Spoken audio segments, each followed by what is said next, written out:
untuk mengetahui dan mengevaluasi jalannya proses pembelajaran yang ini.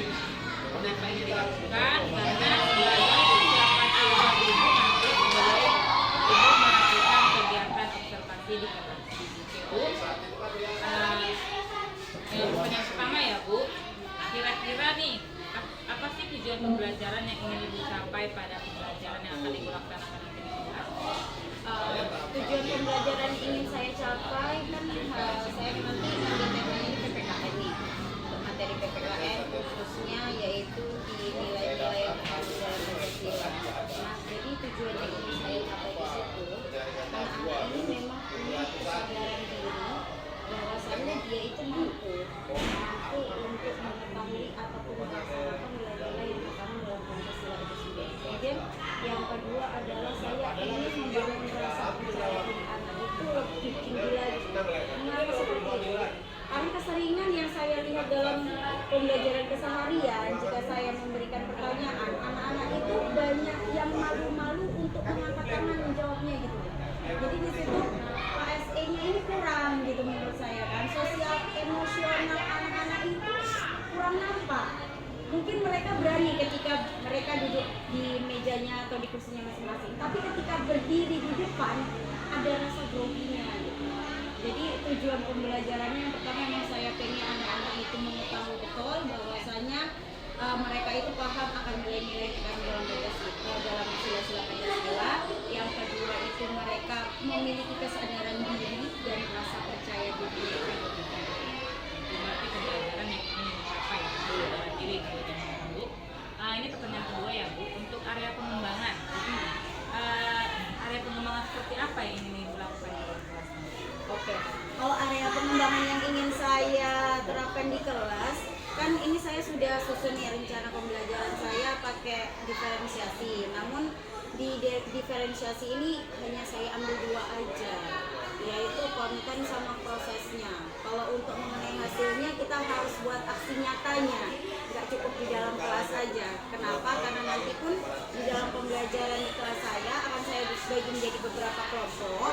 Kemudian saya minta anak-anak itu mempresentasikan hasil diskusi bersama kelompoknya dan dibandingkan dengan kelompok yang lain. Nah, baik Bu. Saya juga ingin mendengar penjelasan dari Ibu bagaimana sih rencana pembelajaran yang nantinya akan Ibu laksanakan di kelas, baik itu dari strategi, kemudian metode, maupun media yang akan Ibu laksanakan. Kalau strategi saya minta anak-anak nanti aktif di dalam kelompoknya. Jadi saya nggak mau pakai teacher center, tapi saya mau menggugah memang ilmu yang anak-anak dapatkan, inspirasi dari tempat mereka belajar, baik itu di sekolah maupun di rumah atau di lingkungan masyarakatnya yang mereka bawa dalam kelas. Kemudian kalau metodenya sendiri ini saya menggunakan PBL, problem based learning, karena ternyata materi yang saya ambil ini ada di kehidupan mereka masing-masing gitu. Sudah sering juga mereka alami, mungkin nanti akan beberapa diskusi dalam pembelajaran. Kemudian kalau yang media pembelajaran, saya nanti ada beberapa lembar kertas ya kan, yang akan saya bagikan sebagai lembar jawaban anak-anak. Jadi saya minta nanti mungkin di konten notes mereka. Pembelajarannya pembelajaran student center ya? Iya. Menggunakan metode PBL. Iya. Ibu, pertanyaan terakhir nih ya Bu, kira-kira kapan akan dilaksanakannya pembelajaran yang akan dilakukan? Pembelajaran sekolah ayo sekarang aja. Sekarang aja ya? Iya, betul. Enak ya? Iya, biar lebih mantap gitu. Oke lah Bu, sekian pertanyaan dari saya. Intinya saya akan masuk ke kelas Ibu untuk mengobservasi jalannya Ibu melaksanakan pembelajaran. Saya ucapkan terima kasih banyak ya Bu. Iya. Tenang. Terima kasih Bu.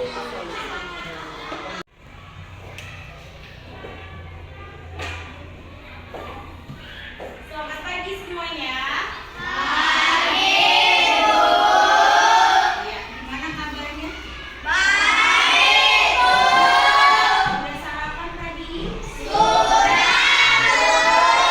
Nah, karena semangat kali hari ini, jadi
Senin selalu kita kumandangkan gitu, diikuti oleh seluruh upacara. Biasanya pembina upacara yang bacakannya diikuti oleh seluruh peserta upacara. Pancasila. Tahu kan? Sila pertama sampai sila kelima? Tahu. Kalau tahu, coba saya minta satu orang yang bisa. Siapa? Sila Pancasila. Yang berani maju ke depan. Gak ada yang berani. Sila Pancasila.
Apa itu? Sikap ngapain? Tidak memilih-milih teman. Tadi kita tidak memilih-milih teman. Sikap apa tadi? Doa. Ketuhanan yang Maha Esa. Ketuhanan yang Maha Esa berarti semuanya berhubungan dengan Tuhan. Berdoa, kita memohonnya sama siapa? Sama Tuhan. Nah, kemudian kalau sila ketiga bunyinya apa sih? Persatuan Indonesia. Kalian pernah bersatu nggak? Pernah. Dalam hal apa? Abdul. Dalam hal belajar. Dalam hal belajar. Belajar ngapain itu bersatu? Tonjol-tonjolan. Kasian dong. Main keroyokan. Dalam hal belajar. Bersatu ngapain ini? Belajarnya. Gotong royong apa? Gotong royong ngapain? Iya, boleh. Gotong royong ngutip sampah. Kenapa ketika ngutip sampah harus gotong royong bagi? Bersama biar apa? Bersih. Biar bersih. Bersih juga ya walaupun sendiri. Ayo. Bersih juga ya walaupun sendiri. Tapi lebih enak dikerjakan sendiri bersama-sama. Kenapa lebih enak bersama? Karena rame. Ansel, kenapa? Ini rasa persatuan akan tercipta. Alvaro, kenapa kok lebih enak?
Namanya dia persatuan.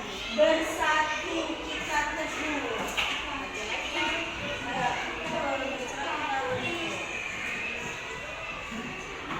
Benar ya? 10, 9, 8, 7, 6, 5, 4, 3, 2, 1. Coba sila kedua kelompoknya Stephen. Ya, sila kedua. Contoh nilai-nilai yang terkandung dalam sila-sila Pancasila, terutama sila kedua. Ayo, kelompoknya Stephen. Silakan dibacakan hasil diskusinya. Silakan untuk ke depan.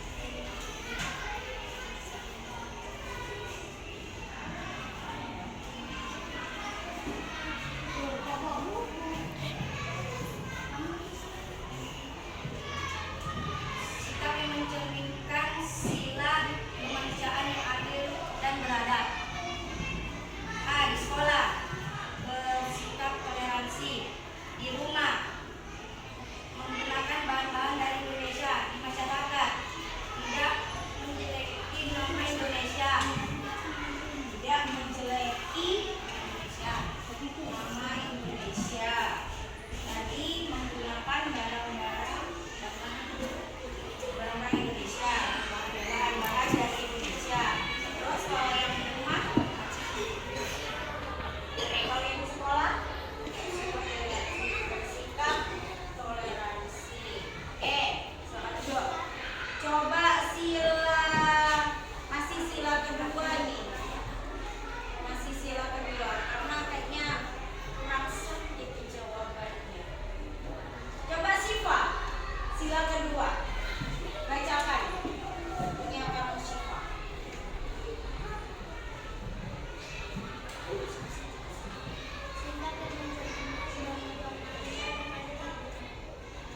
Tidak berbeda dalam menghargai hak dan kewajiban orang lain, tidak mengejek atau menjelekkan orang lain.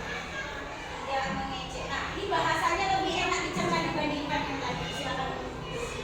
Ya, jadi kalau tadi ya punya Stephen sama Christine itu sila pertama, sila kedua tadi yang di sekolah apa tadi? Bersikap toleransi. Toleransi ini banyak ya nak, banyak sekali yang namanya toleransi. Contohnya, jika kamu duduk di sebelah kamu orang Muslim, sedangkan kamu adalah orang Kristen pada saat bulan puasa, kamu yang Kristen ini tidak makan karena menghormati teman sebelah kamu. Itu namanya juga toleransi. Itu bisa masuk ke sila yang pertama. Jadi dibuat dia lebih spesifik lagi. Ya, karena kenapa? Sila kedua bunyinya adalah kemanusiaan yang adil dan beradab. Oke. Kemudian sila keempat, coba kelompoknya dulu. Kerakyatan yang dipimpin oleh hikmat kebijaksanaan dalam bermusyawarah. Gotong royong, sopan dan mengabdi kakak,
bentuknya itu lebih sedikit lagi, lebih kecil. Jadi kata-katanya yang lebih pas gitu.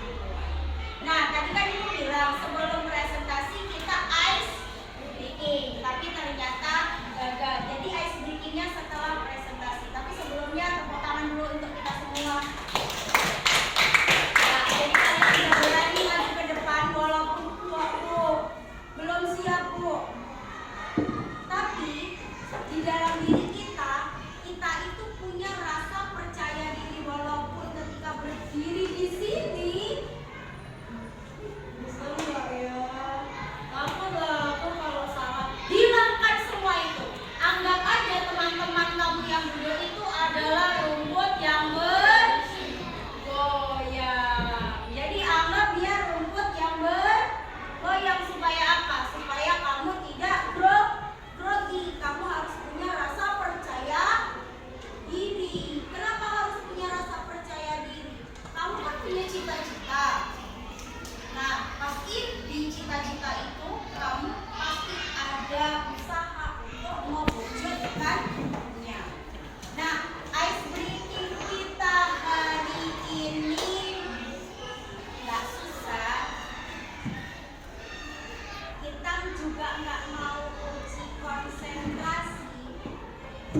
Tapi silahkan kalian berdiri hadap-hadapan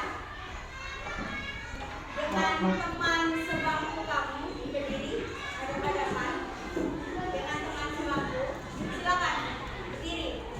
Siva sendiri, kalau Siva sini sama ibu. Jadi kita contohnya. Ayo berdiri berhadapan-hadapan. Dah, yang satu temannya begini tangannya. Yang satu lagi begini.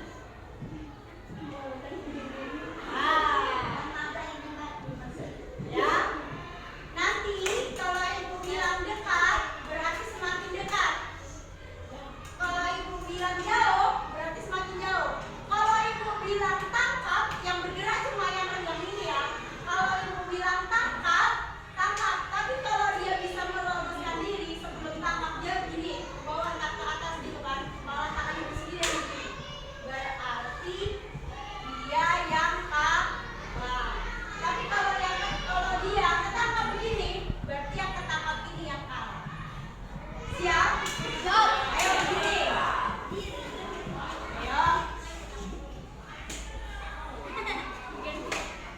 Ayo. Berdiri ya.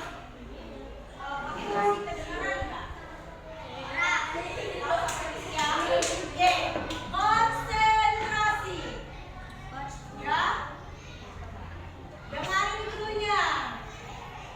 Mendekat. Ya, belum tangkap loh, masih mendekat. Mendekat. Menjauh. Jauh. Dekat. Jauh. Jauh lagi. Dekat. Dekat. Jauh. Jauh. Dekat. Jauh. Dekat. Tangkap. Siapa yang tangkap? Siapa yang tangkap? Siapa yang ditangkap? Dapat. Siapa yang dapat? Dapat. Tangkap. Ya, berarti dia nggak konsentrasi. Ya, tepuk tangan untuk Cina. Jadi di situ sama artinya seperti kita main Mickey Mouse. Ya, Mickey Mouse. Mouse, tikus yang dikejar-kejar sama si Jerry. Tom sama si Jerry. Jerry-nya lagi makan keju, sedangkan Tomnya lagi nyari-nyari si Jerry. Jadi Tom ini mau menerkam Jerry, tapi dia pakai taktik. Jangan sampai ya Jerry ini terlepas. Jadi gimana caranya? Dideketin, dia nengok. Ketika menjauh, dia asik makan. Ternyata semakin dideketin, ada yang ketangkap, ada yang terlepas. Ya, itu adalah cara untuk meloloskan diri. Berarti kita harus sigap, harus siap, harus konsentrasi. Nah, jadi tadi yang sudah dipresentasikan, silakan kumpulkan ke ibu. Sekarang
berarti semangat belajarnya masih harus bisa baik.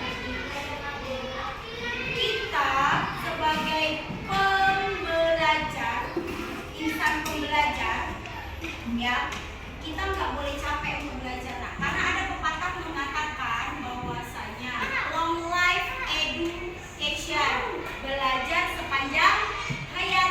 Belajar itu tidak hanya di sekolah, di mana saja kita juga bisa belajar. Contohnya ketika kamu jalan pulang, ya, ketika di jalan kamu menemukan uang 100.000 terjatuh dari abang-abang yang jalan di depan kamu. Lalu mati saat baik. Apakah uang 100.000 itu kamu ambil, kamu kantongi? Enggak. Jadi gimana? Kasih lagi ke abang. Itu kan bukan hak kita. Jadi harus kita kembalikan. Nah, itu udah sikap paling betul. Jadi jangan udah tahu kita bahwasannya itu bukan punya kita malah kita kantongi. Ya boleh. Ya, sama juga ketika seperti ini. Siti, pinjamlah pulpenmu. Dipakai sama Iman sampai habis. Nah, Siti nangis. Sitinya nangis. Kenapa? Udah kepulangkan pulpenmu. Habis kok pakai. Jadi tidak boleh seperti itu ya. Nah, jadi sekian pembelajaran kita hari ini. Ada satu yang ingin Ibu tanyakan ke kalian. Gimana perasaan kamu tentang pembelajaran kita lakukan hari ini? Ya, gimana perasaan kamu ketika mengikuti pembelajaran hari ini? Di sini ada 3 emoticon. Ya, di sini ada 3 emoticon. Nah, saya buat 3 emoticonnya tentang perasaan kamu ketika mengikuti pembelajaran hari ini. Perhatikan, ada 3 emoticonnya. Emoticon pertama, emoticon kedua,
ada kegiatan ini namanya kegiatan pasca observasi ya Bu.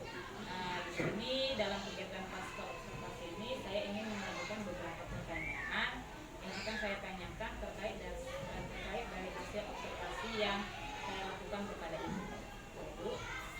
Baik, jadi saya ingin bertanya bagaimana sih Bu perasaan Ibu pada saat proses pembelajaran yang dilakukan Bu? Kalau pada saat proses pembelajaran yang saya lakukan tadi ya Bu, saya rasa di situ masih ada beberapa kekurangan dalam penerapan metode pembelajaran yang saya ajarkan untuk anak-anak saya. Yang terutama kan di situ saya mencoba menggunakan pembelajaran digitalisasi. Jadi yang saya harapkan di situ yang sebelumnya di tujuan capaian pembelajaran kan saya mengharapkan nampak di situ diferensiasi prosesnya. Tapi ternyata yang saya harapkan itu belum semuanya. Berarti masih ada kekurangan lah ya di dalam proses pembelajaran ini. Baik, saya mau bertanya kembali Bu, bisa Ibu ceritakan area pengembangan kompetensi yang ingin dikembangkan pada saat proses pembelajaran dan langkah-langkah apa saja yang ingin dilakukan pada proses pembelajaran ini? Kalau area kompetensi yang saya kembangkan, pertama kan saya ambil materi PPKI tentang nilai-nilai Pancasila yang sesuai memang dengan misi dari sekolah kita kan di situ berdasarkan profil kajian Pancasila. Jadi yang paling utama itu saya ingin mengembangkan mandiri dari anak-anak saya. Nah, tapi di situ hanya beberapa murid saja yang memang berani mengajukan tangan ketika saya ajukan pertanyaan. Betul. Jadi di situ saya rasa puas. Jadi target saya harus lebih lagi menjadi seperti itu. Saya harus mengubah berbagai apapun mau pembelajaran yang akan saya lakukan nantinya supaya yang sebelumnya sudah terjadi ini tidak bisa diperbaiki. Itu dia metode yang ingin diubah dalam proses pembelajaran yang dilakukan. Baik Bu, saya juga ingin bertanya kembali, sejauh mana keberhasilan area pengembangan yang telah Ibu lakukan pada kegiatan proses pembelajaran di Sejauh mana target saya kan awalnya masih 50% nih, karena saya tahu beberapa murid saya ada yang belum begitu mahir, terutama dalam membaca masih ada kekurangannya sehingga mereka malu-malu. Jadi dari awal yang target 50% ini jika sudah tercapai saja sudah ada rasa senang di hati saya. Namun ketika sudah saya lihat prosesnya seperti itu, berarti saya harus pelan-pelan. Tidak bisa langsung saya ingin mencapai target 80% itu nggak bisa. Jadi harus saya lakukan dulu kan refleksi terhadap kegiatan pembelajaran yang sudah saya lakukan tadi. Saya analisis anak saya mana saja yang kurang, terutama di bidang keterampilan sama pengetahuannya. Nah dari situ barulah saya lakukan proses perbaikan. tidak bisa langsung instan ya Bu, ada Iya, prosesnya ya Bu. ada proses. Pada saat proses pembelajaran yang Ibu lakukan, kendala-kendala apa saja yang Ibu dapati pada saat pembelajaran? Kendala yang saya dapati yang pertama ya kan, saya minta anak-anak saya untuk memberikan contoh, ya kan, terutama penerapan nilai-nilai Pancasila ini kan. Masih ada beberapa dari mereka yang bingung membedakan dari nilai-nilai sila kedua sama sila keempat. Nah, kenapa di situ? Jadi dalam kehidupan sehari-hari mereka kan memang di sekolah juga berbaur, kita kan berkebinekaan global juga kan, berkemudian juga. Tapi ketika berada di rumah kan tidak kita pantau dan keterbatasan antara komunikasi guru dan orang tua murid itu kan tidak selalu satu arah ataupun dua arah. Jadi memang ada beberapa wali murid saya orangnya terbuka, ya kan, Bu, anak saya seperti ini, mohonlah bantuannya supaya anak saya bisa lebih belajarnya. Itu ada, tapi ada juga yang wali murid saya itu lebih tertutup, cenderung gitu.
di bawah gitu yang dari saya harapkan.